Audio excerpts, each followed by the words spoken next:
I'm Meenakshi and I work in technology, Sadhguru. So thrilled and privileged to be here, feeling blessed. Thank you. My question is that in Kali Yuga, is it possible to take the Advaitic meditative route to try and get in touch with your consciousness without a guru and the guru mantra? Or should one pursue Namasmaran and Bhakti Marg as the way one tries everything but is flapping in the wind? See, you're a technology person, and I'm asking all of you. Well, each one of you may have your own religious beliefs or whatever, but please look at it sincerely. Your belief is only to a point of convenience, isn't it so? Are you willing to believe to such an extent? You have children? Children? Yes. So, are you willing to leave the future of your children in God's hands and leave it, just do Namsmaran and leave them on the street? Because, street is also in God's hands, right? Are you capable? No. Are you willing to leave your home, doors open, your wealth, everything open, because God is there anyway? No, you do everything that matters to you. You're keeping God as insurance. All right? So, when you're in this state of mind, don't talk about devotion, it won't work. Devotion is a fantastic thing. Devotion is another dimension of intelligence. But with the kind of education that you've gone through, and your intelligence has become very skewed just by exercising one aspect, that is the intellect. Right now, our education systems are exercising only one dimension of your intelligence, that is just the intellect. If I ask you a simple question, would you want your intellect to be sharp or blunt, all of you? Make a choice, I'm going to bless you. So you want it sharp. So essentially, it's a cutting instrument. So let us say you have one knife in your hand and you want to do all the activity of your life with the knife. Well, you can cut things well with a knife. But if you want to stitch your clothes, you use a knife. You will inevitably be in tatters, isn't it? That's all that's happening today.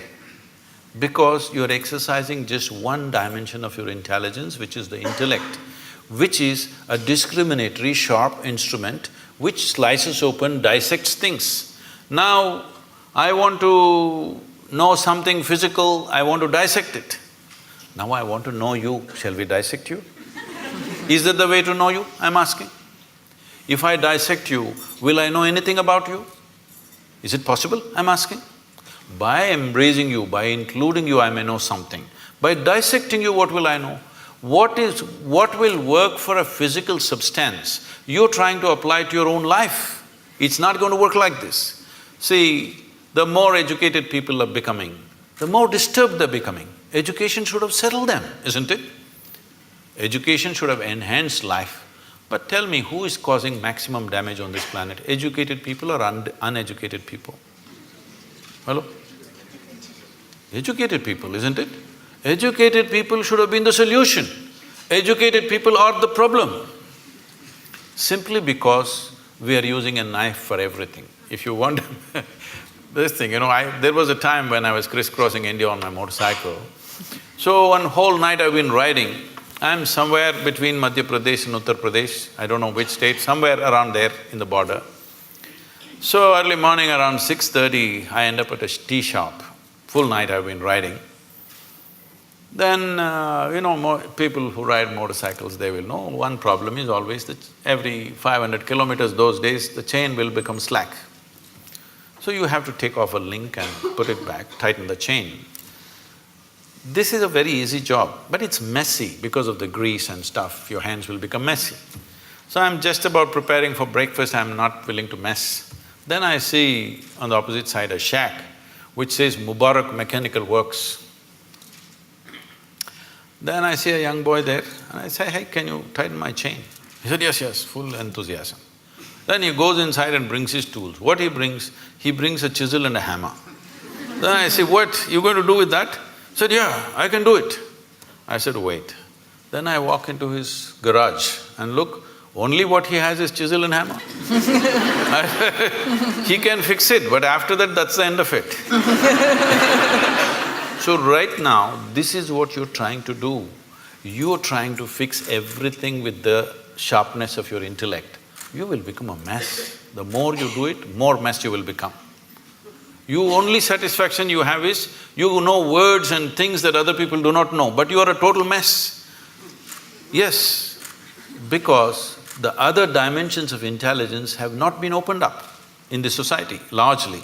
Not everybody, but largely. The systems, there are no systems to open up other dimensions of intelligence. So when we say devotion, we're talking about a completely different dimension of intelligence. Devotion is not about belief. Devotion is not about going to a temple, church or mosque.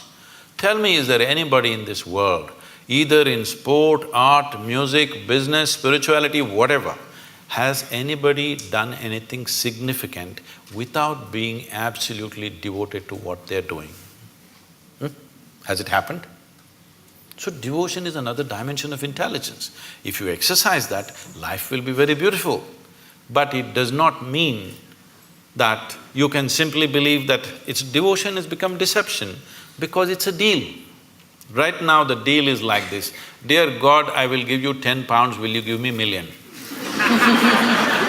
I'm saying, when there's not a single idiot on the streets of London who's willing to make such a deal, how come the source of creation is willing to make such a deal with you? So what do you think of organized religion then? I generally don't think about it.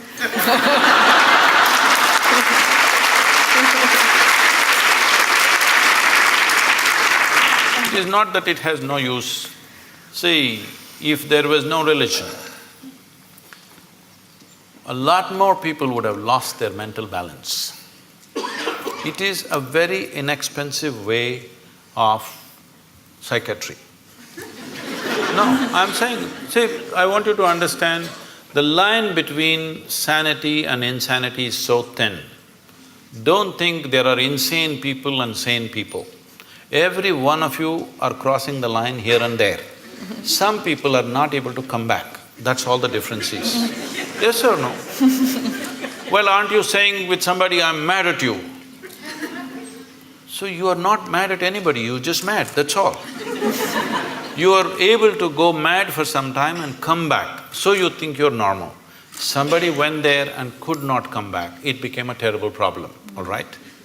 So, do not assume sanity is some kind of sanity is some kind of an established status for you. No, today you may be perfect, tomorrow morning you may be gone. Do you understand? It's very much possible. Like today you're healthy, tomorrow morning you may be talking about terminal illness, it's possible for any of us. So the same thing is possible with mental illnesses also. It is not to be taken lightly, but I'm talking about not exercising different dimensions of intelligence in a human being. Making an education system which is all like a factory extruder, everybody has to come of the same shape and form. This is causing enormous distress in human societies.